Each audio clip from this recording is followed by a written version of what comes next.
আজ আমি কোনো দলের পক্ষে কথা বলতে আসিনি। আমি কথা বলতে এসেছি একজন সাধারণ বাংলাদেশী নাগরিক হিসেবে, যে ভালোবাসে এই দেশকে, কিন্তু প্রতিদিন এই দেশের বাস্তবতা দেখে কষ্ট পায়। আমরা সবাই দেখেছি ক্ষমতার দাপট কিভাবে ন্যায় বিচারকে হার মানায়, কিভাবে চাঁদাবাজি স্বাভাবিক হয়ে যায় আর দুর্নীতি সিস্টেম নামে পরিচিত হয়। আমরা শেখ হাসিনার দীর্ঘ শাসনামলে দেখেছি উন্নয়নের গল্প বলা হয়েছে, কিন্তু সেই উন্নয়নের নিচে চাপা পড়ে গেছে গণমানুষের কথা।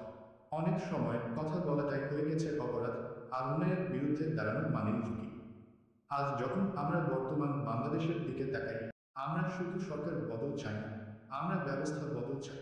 আমরা এমন একটি নেতা, এমন একটি দল, এমন একটি সরকার চাই যেখানে কোনো জেলা, কোনো উপজেলা, কোনো ওয়ার্ড, কোনো মহল্লা, কোনো অলিগলিতে কেউ যেন চাঁদা তুলতে সাহস না পায়, কেউ যেন টেন্ডারবাজি করতে বুক না ফুলায়, কেউ যেন ঘুষকে স্বাভাবিক মনে না করে, কেউ যেন অপরাধ করে বুক ফুলিয়ে ঘুরে বেড়াতে না পারে।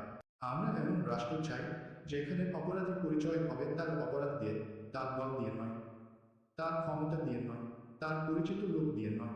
যদি কেউ দুর্নীতি করে প্রমাণ সাপেক্ষে শাস্তি হবে, যদি কেউ চাঁদাবাজি করে প্রমাণ সাপেক্ষে শাস্তি হবে, যদি কেউ হত্যা করে তাহলে বিচার হবে দ্রুত, নিরপেক্ষ এবং অপরাধ অনুযায়ী, প্রয়োজনে ফাঁসি পর্যন্ত। কারণ একটি নির্দোষ প্রাণের মূল্য কোনো রাজনৈতিক হিসাব দিয়ে মাপা যায় না।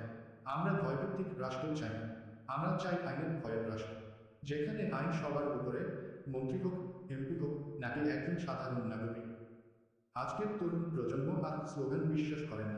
আমরা কাজ দেখতে চাই, আমরা ন্যায় বিচার দেখতে চাই, আমরা এমন বাংলাদেশ চাই যেখানে ভালো মানুষ রাজনীতি করতে ভয় পাবে না, আর খারাপ মানুষ রাজনীতি করতে সাহস পাবে না। এই দাবি কোনো দলের বিরুদ্ধে না, এই দাবি বাংলাদেশের পক্ষে। ধন্যবাদ।